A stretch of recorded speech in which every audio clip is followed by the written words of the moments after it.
Alright, this is the last example. We've got one like this on your packet that you're going to do.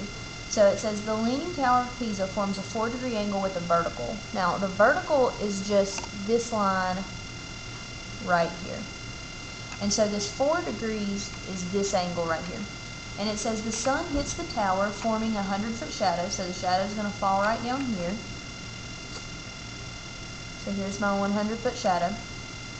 And it forms an angle of elevation of 58.7 from the end of the shadow. Now that is to this tower.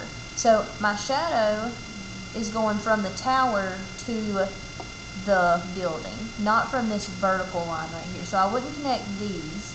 I would connect it to the building. And so then that angle is 58.7 degrees. Now, I can use this information. We're trying to find the height of the tower from the ground. So that's going to be this distance right here, not the vertical line.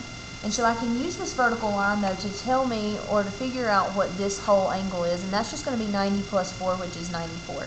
And then I can add these two together and subtract them from 180 to get that this little angle right here is 35.3. And so now, I'm trying to find the height of the tower to the ground. So that's going to be this distance there. And if you look, we've got a pair. So I've got 100 that goes with 35.3, and I'm going to set this 58.7 and x up with my law signs. And so I would set up 100 over the sine of 35.3 is going to equal x over the sine of 58.7, and then cross multiply. And so when I do that in my calculator, I'm going to do 100 times the sine of 58.7.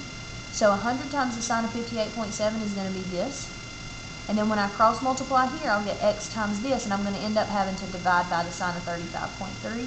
So divide by the sine of 35.3, and that would give me 147.9. I'm going to round that to 147.9.